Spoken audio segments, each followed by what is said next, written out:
Hello bachcho, let's see this question. The question says proof that root 2, root 3, root 5 cannot be the term of a single AP. तो सबसे पहले देखते हैं इस question में हम क्या की कॉन्सेप्ट्स यूज करने वाले हैं एंड उनके बेसिस पे इस क्वेश्चन को कैसे सॉल्व करेंगे।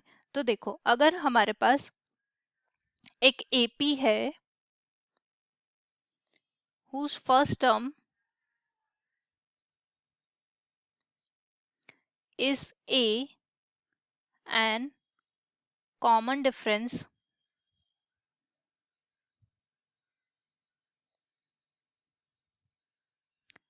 is डी, तो उसके एन टर्म हमारे पास क्या हो जाएगी, that is A plus N minus one into D.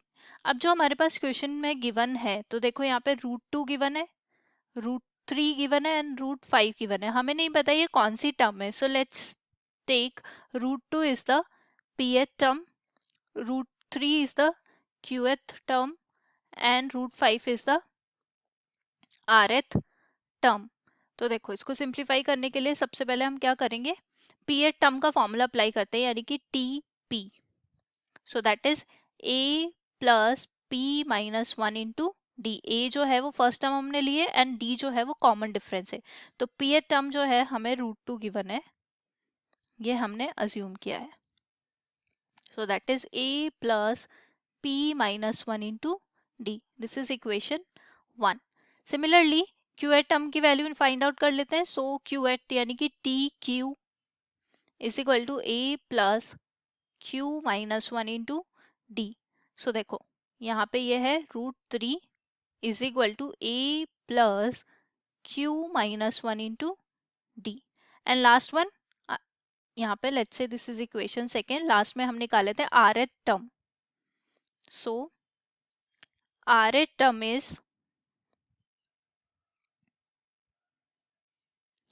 tr, so that is a plus r minus 1 into t. so tr हमने क्या लिया है, root five, so that is a plus r minus 1 into t. this is third equation. अब हम क्या करते हैं, tp minus tq करते हैं एंड डिवाइडेड बाय लिख लेते हैं टीपी tq minus tr. सो यहाँ पे लिख लेते हैं tp, let's find this thing, tp minus tq divided by tq minus tr. तो देखो tp जो है हमारे पास वो क्या है,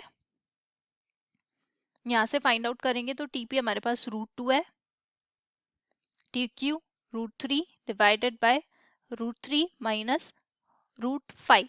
सो which is equal to tp की वैल्यू रख देते हैं हम, so that is A plus p minus one into D and minus ये हो जाएगा हमारे पास a plus q minus one into D divided by यहाँ जगह a plus Q minus one into D minus a plus R minus one into D. Further इसको simplify कर लेते हैं, यहाँ पे ये वाली लेफ्ट हैंड साइड वाली root two minus root three divided by root three minus root five. उसको सिंप्लीफाई करेंगे तो देखो a से a कैंसिल आउट हो जाएगा, p माइनस वन को d से मल्टीप्लाई करेंगे पी डी माइनस डी, और यहाँ पे माइनस से मल्टीप्लाई करेंगे तो minus Q D plus D and denominator में भी हमारे पास आ जाएगा, a से a कैंसिल आउट हो गया, Q D minus D and minus R D plus D. तो यहाँ से d से d कैंसिल आउट हो जाएगा।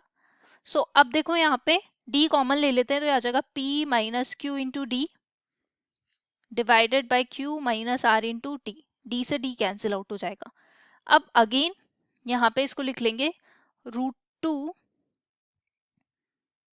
Minus root three divided by root three minus root five which is equal to, यहाँ पे आ जाएगा हमारे पास p minus Q divided by q minus R. अब देखो p q r जो है वो p टर्म अगर हमने लिए तो यानी कि वो इंटीजर है, तो यहाँ पे लिख देंगे p q r r integer और you can say the natural number, ठीक है। So natural numbers, so p minus q divided by q minus r is a rational number. ऐसा हमने इसलिए बोला क्योंकि देखो p एंड q जो है हमारे पास नेचुरल नंबर है, तो p माइनस क्यू इंटीजर होगा, q माइनस r भी इंटीजर होगा. So integer divided by integer is a rational number. But √2 minus √3 divided by √3 minus √5 is a irrational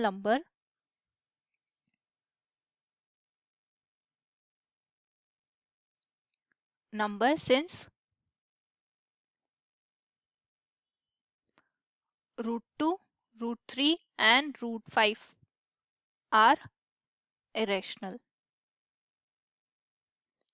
अब देखो यहाँ पे लेफ्ट हैंड साइड में तो हमारे पास इरेशनल है, ये तो हमारे पास इरेशनल है और ये रैशनल है, which is not possible. Irrational number rational number के इक्वल पॉसिबल नहीं है. सो √2, √3 and √5 can not be the terms of single AP. Hope you understood it well. Best of luck. Thank you.